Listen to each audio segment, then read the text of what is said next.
O que o senhor preparou para os nossos ouvintes para esta segunda-feira? Olha, nós estamos vivendo um período, além dessa questão da agilidade do tempo e tudo mais, em que tem crescido muito a dimensão dos discursos sobre os assuntos, né? Nós costumamos dizer as narrativas. E essa semana nós tivemos, mais uma vez, um fato que foge às narrativas, mas que não pode ficar escondido por trás delas, que é a questão da guerra de Israel, Hamas e Companhia Limitada, né, com o desencadeamento que nós estamos vendo dos ataques, dos contra-ataques e busca justificativa, não porque a lei garante, porque a ONU permite, porque... Então você vai criando narrativas em cima de uma ação perversa e esquece de ver aquilo que é o real. Nós comentávamos um pouco aqui fora do ar, né? É uma região onde o interesse maior é econômico, porque é uma grande produtora de petróleo, sobrevive em função dos poços de petróleo, e o mundo inteiro já falou, nós temos que mudar a matriz energética, está poluindo, está aumentando a temperatura do globo, tem isso, tem aquilo, mas ninguém mexe. E ali é uma região que continua chamando a atenção de todo mundo, por quê? Porque é onde você tem o cascalho que movimenta a economia. Então, os Estados Unidos tem interesse? Tem. A União Soviética tem interesse? Muito. Os outros países e assim por volta. Então, por trás de um discurso geopolítico, você tem um discurso que a gente justifica a partir do fenômeno religioso. Né? Então, onde está o conflito? O conflito está entre judeus e muçulmanos por causa de um pedaço de terra chamado Terra Santa, que é onde você tem as bases que Abraão deu para o povo de Israel, e os muçulmanos também se julgam herdeiros daquela terra. Então, em função da questão religiosa, você cria todo um discurso político, social, e vai inflando as guerras, vai inflando esse momento. E é isso que eu acho interessante, quer dizer, as pessoas que estão inseridas são levadas de tal forma pela ideologia de guerra a partir do elemento religioso que não são capazes mais de enfrentar a realidade como tal.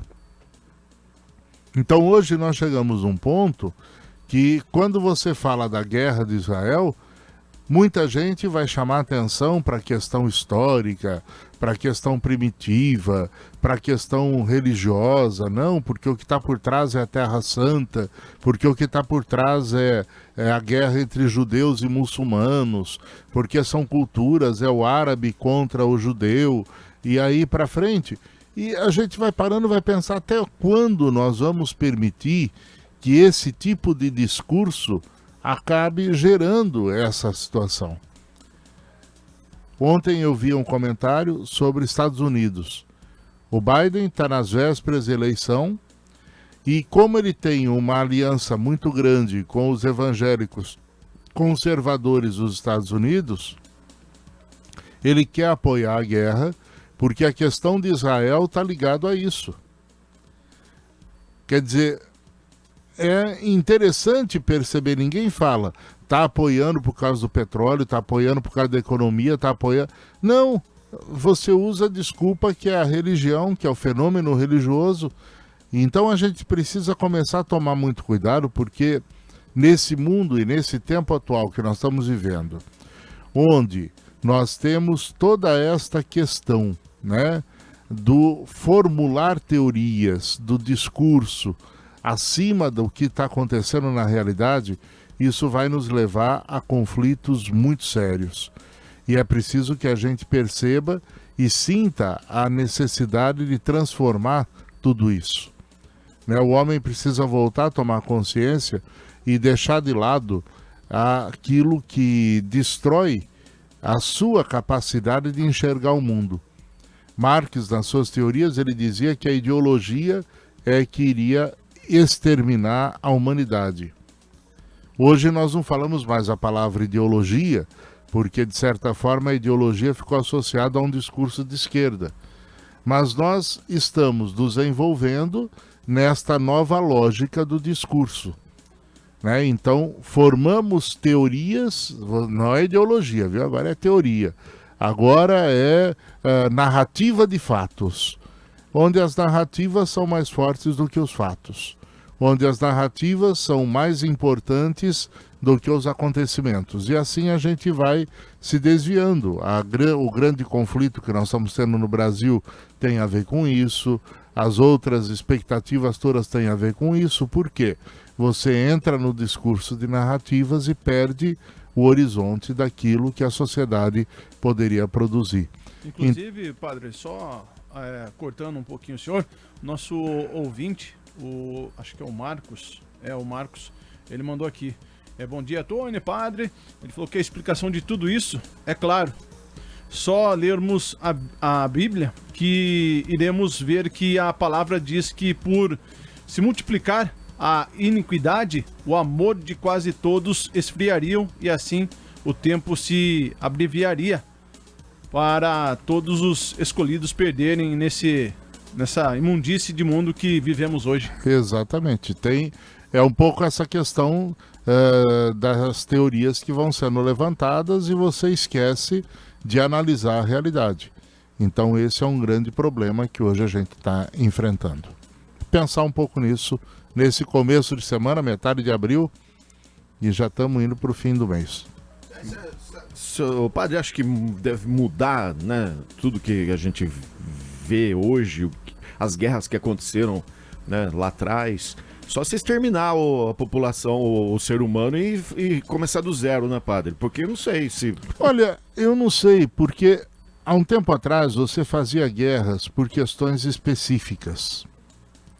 Então você lutava por uma terra, você lutava por uma conquista, você lutava por um princípio. Hoje é apenas a retórica que está à frente. Se realmente a guerra fosse para produzir um Estado diferente, as pessoas que estão como reféns desde 7 de outubro teriam protagonismo nessa questão. Se o discurso fosse valorizar a pessoa, elas estariam como protagonistas.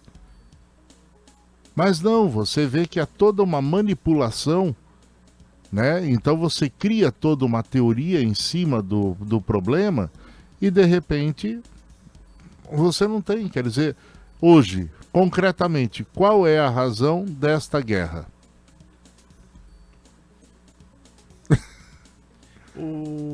Nesses últimos tempos, acho que foram 3 que estouraram. Três conflitos. Três conflitos, né? Mais o sérios. Primeiro foi a Rússia e Ucrânia, Israel e... Que também é valores. São questão de valores. É a produção do gás natural, que a Ucrânia tem toda a força, e a produção de grãos, que a Ucrânia que alimentava boa parte da Rússia. Daí depois a segunda foi... Não vou me recordar. A que estourou o segundo confronto. Israel e Ucrânia? Ucrânia? Agora... Não, Rússia, Ucrânia. Rússia e Ucrânia, Israel e Hamas. E agora você Irã, tem né? Irã e Israel. Todos agora, financeiramente. Exatamente. Agora, se for analisar Israel, tá bem de vizinho, né? Tá tudo... É mesmo com esse morada na frente, dos lados... O seu inimigo mora ao lado. Pelo amor de Deus. Literalmente. E é o grande problema. E tudo em torno de quê? De um discurso religioso. Então é curioso isso. Quer dizer, qual é o objetivo concreto desta invasão? Qual o objetivo concreto desta guerra? Não é conquistar espaço, não é... Eu crio o discurso religioso, não, porque lá tem que ser o lugar dos muçulmanos, então prevalece o discurso e não prevalece. Então esse é o grande problema de hoje, quer dizer, você, em função de nada, você acaba criando estupins que vão deflorar realidades muito complicadas. E também a possibilidade aí de um conflito até mundial, né? De se mexer no, em determinados Não, pontos o problema onde está? Você vê ontem a grande questão, China e Rússia estão se mantendo neutras. Por quê? Porque não afetaram seus interesses ainda. Então. Se chamar essas duas potências para dentro da guerra, eu não sei o que será. É a guerra mundial estourando tranquilamente. Exatamente. E uma guerra mundial muito complicada, por quê?